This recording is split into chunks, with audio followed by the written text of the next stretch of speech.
Microplastics are just that, tiny pieces of plastic in various shapes and sizes.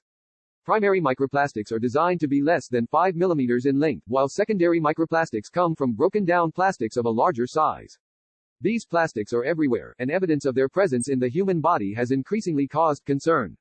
In 2020, researcher Rolf Halden indicated, "We have detected these chemicals of plastics in every single organ that we have investigated." Exploration into the consequences of microplastics continues, but in 2021, another discovery caught the attention of the scientific community. Microplastics found in the placentas of unborn babies were especially troublesome, due to the crucial role of placenta in supporting the fetus's development and in acting as an interface with the external environment. Dr. Antonio Ragusa from a hospital in Rome put it another way.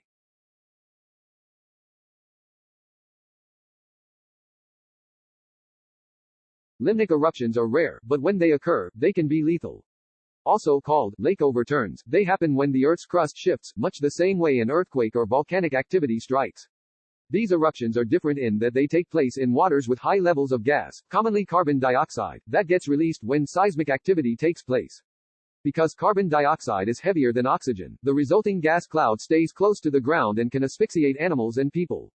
One of the most deadly limnic eruptions occurred in 1986 at Lake Nyos in Cameroon, West Africa.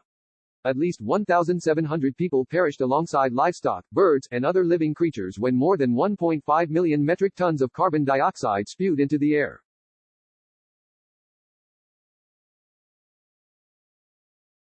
Demodex mites are found on all human faces, necks, and chests. These microscopic organisms look like kind of stubby little worms, according to entomologist Michelle Troutwain, and are technically arachnids. Two species live on humans, Demodex folliculorum and Demodex brevis, and eat dead skin cells and oil. At night, Demodex mites emerge from pores to mate, promptly returning to lay eggs afterward.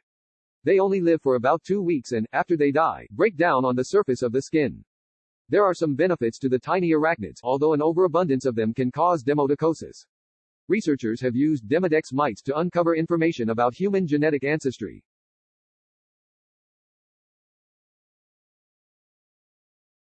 Generally speaking, proteins are molecules that perform various functions in living organisms. They comprise amino acids and can fold into structures that allow them to carry out different roles.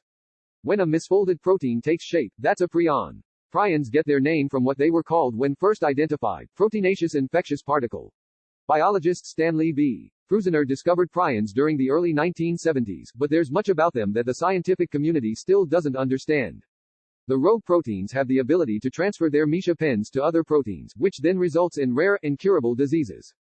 This shouldn't be possible, according to Fiona McDonald from Science Alert, because, technically speaking, proteins shouldn't be able to infect other proteins. They're not alive, after all, and scientists have never really been able to explain the behavior of prions, hence their reputation as the weirdest molecules ever.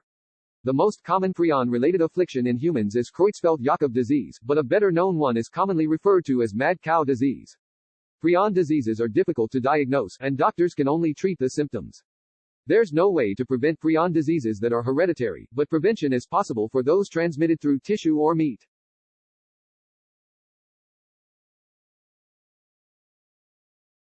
More than 100 types of human papillomavirus exist, and collectively, they make up the most widely spread sexually transmitted infection in the world. Many people's immune systems eventually clear the virus with no ill effects, but others don't. Some types of HPV cause genital lesions and warts, while others have been traced to cancer.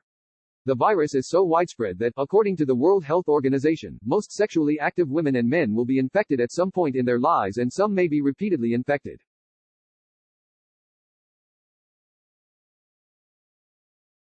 Rabies is a viral disease that infects humans and other mammals. Transmitted through a scratch or bite from a bat, raccoon, skunk, or another wild animal, rabies first presents in humans like the flu. Within days, neurological symptoms appear. As the virus spreads through the body, symptoms like confusion and hallucinations transition to loss of motor function and an increase in saliva that results in the characteristic foaming of the mouth. The infections can incubate in the body for months before symptoms manifest. Once they do, however, death is usually inevitable. On rare occasions, the Milwaukee Protocol and Recife Protocol have saved some victims' lives.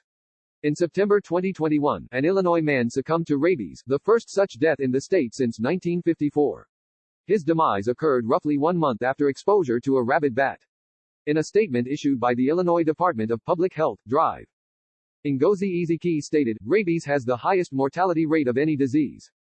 There is life-saving treatment for individuals who quickly seek care after being exposed to an animal with rabies. Because rabies is so deadly, prevention is key. After coming into contact with a potentially rabid animal, drive. Jimmy Whitworth, another expert in public health, recommended vaccination as soon as possible after the bite. Exposure is highly effective at preventing disease. Washing the bite site thoroughly with soap and water as soon as possible is also highly recommended to prevent the virus from getting into the body.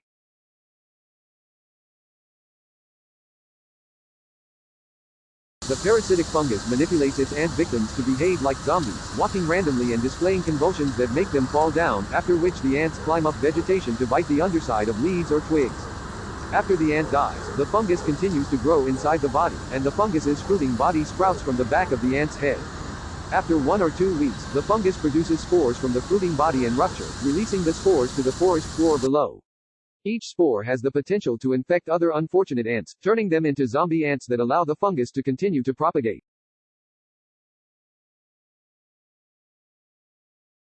Helium is a non-renewable gas that constitutes the second most abundant and second lightest element in the universe, falling behind hydrogen in both categories. There's a finite amount of helium in the world, however, one that took billions of years to develop. The noble gas has many uses in manufacturing and in the technology and medical sectors, alongside its more recognizable presence in balloons. Craig Bettenhausen, a reporter for Chemical and Engineering News, described why helium is so difficult to manage. The thing that makes helium really tricky is that unlike just about every other material, once you vent helium, once your helium balloon pops, that helium goes up, up, up, it keeps going, it goes to space, it is gone. Like almost no other material on Earth, it is gone. It's really, really not coming back.